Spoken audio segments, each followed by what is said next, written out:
साथियों, जय भीम, जय भारत, नमो बुद्धाय। साथियों, बाबू जगदेव प्रसाद, जिन्हें बिहार लेनिन भी कहा जाता है, बहुत ही क्रांतिकारी राजनेता थे।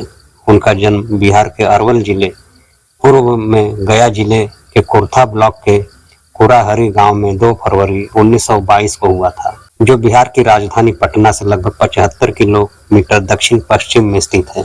बिहार में जाति व्यवस्था के अनुसार उनका जन्म दांगी जाति में हुआ था, जो कुशवाहा मौर्य की उपजाति है और पिछड़ा वर्ग के अंतर्गत आती है। उनके दादा का नाम इंद्रजीत प्रसाद था। उनके पिता का नाम प्रयाग नारायण कुशवाहा था और माता का नाम रासकली देवी था, जो एक सामान्य गृहिणी थी।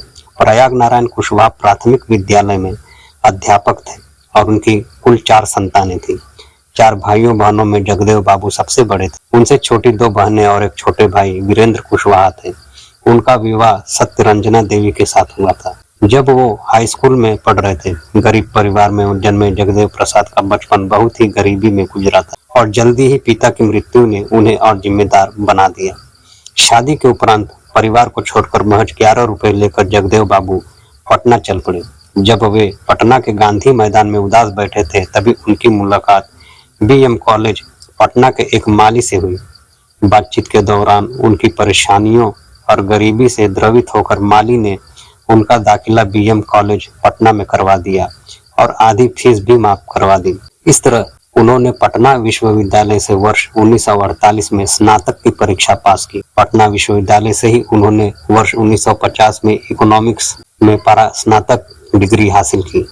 बाबू जगदेव प्रसाद ने पटना में पढ़ाई के दौरान बहुत कष्ट झेले। जगदेव बाबू बचपन से ही निडर और विद्रोही स्वभाव के थे। एक बार जगदेव बाबू जब नए और अच्छे कपड़े पहनकर स्कूल गए तो कुछ सवर्ण जातियों के लड़के ने उनकी हंसी उड़ाने लगे और उन्हें भला बुरा कहने लगे, जिससे उन्हें बहुत क्रोध आया। गुस्से में आकर उन्होंने उन लड़कों की पिटाई कर दी और उनकी आंखों में धूल झोंक दिए, जिसके कारण उनके पिता को जुर्माना भरना पड़ा और माफी भी मांगनी पड़ी।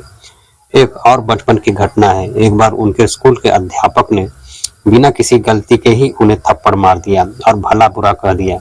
इससे वे बहुत दुखी रहने लगे। कुछ दिनों बाद वही शिक्षक जब कक्षा में कुर्सी पर बैठे बैठे खर्राटे भरने लगा, तभी बाबू जगदेव प्रसाद ने उसके गाल पर एक जोरदार चांटा मारा, जिसके लिए उनकी स्कूल के प्रधानाचार्य से शिकायत की गई। तो इस पर बाबू जगदेव ने निडर होकर प्रधानाचार्य से कहा, गलती के लिए सबको बराबर सजा मिलनी चाहिए, चाहे वो छात्र हो या शिक्षक। साथियों, वर्ष 1946 में जब बाबू जगदेव घर से बाहर रहकर जहानाबाद में पढ़ाई कर रहे थे, तभी उनके पिताजी बीमार पड़ गए और उनकी मां ने सभी देवी देवताओं से उनकी स्वस्थ होने की प्रार्थना की, लेकिन वे फिर भी ठीक नहीं हुए और अंततः उनकी मृत्यु हो गई।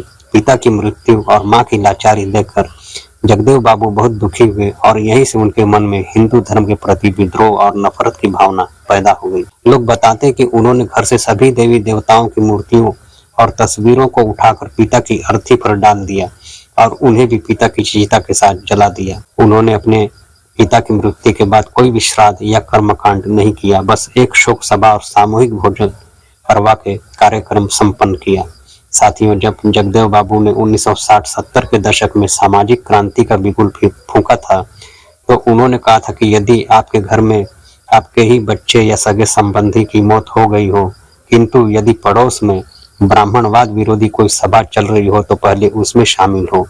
अब आप खुद सोचिए, उनमें ब्राह्मणवाद को मिटाने के लिए किस हद तक दीवानगी थी। इन्हें जगदेव बाबू को बिहार लेनिन की उपाधि हजारीबाग जिला में पेटरवार में एक महतो सभा में वहीं के लखनलाल महतो मुखिया एवं किसान नेता ने अभिनंदन करते हुए दी थी। साथियों, कुर्था में भूमिया सवर्णों द्वारा पहले से ही हत्या का प्लान रचा जा चुका था और वहां पर एक खास सवर्ण जाति के पुलिस के जवान और डिप्टी SP और मजिस्ट्रेट तैनात किए जा चुके थे। उस दिन कुर्था प्रखंड परिसर की रैली में लगभग 20,000 जनता मौजूद थी। चारों तरफ शोषित संघर्ष दल के झंडे लहरा रहे थे। सुबह 9 बजे जगदेव बाबू सभा में पहुंच गए और वे अपना अभिभाषण शुरू कर चुके थे, लेकिन पुलिस लोगों को सभा में जाने से रोक रही थी।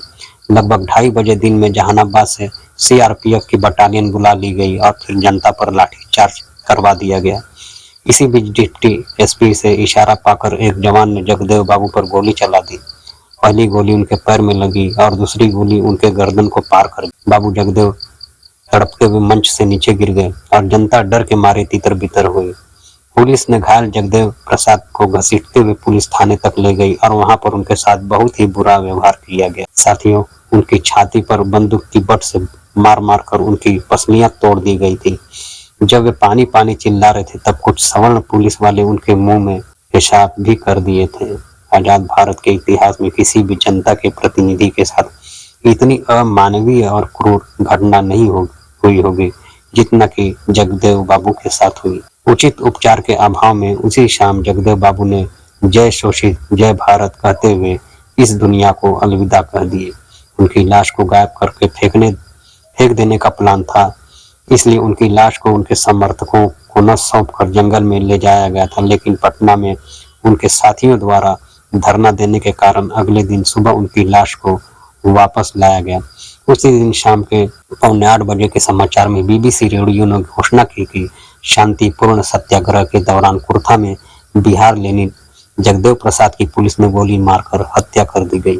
बिहार सहित पूरे देश में उनकी हत्या की खबर फैल गई, लेकिन भारतीय मीडिया ने इसे बिल्कुल प्रमुखता नहीं दी। इस तरह शोषितों के मसीहा क्रांतिकारी राजनेता के अकाल मृत्यु से एक बार फिर ब्राह्मणवाद और सामंतवाद की जड़ें मजबूत हुई। जब जब कोई बहुजन नेतृत्व अपने समाज को जगाने निकला है, उसे ब्राह्मणवाद का शिकार बनना पड़ा है। साथियों, उनकी हत्या एक सोची समझी रणनीति के साथ कर दी गई। ऐसे महान शहीद को शत शत नमन और अश्रुपूर्ण श्रद्धांजलि।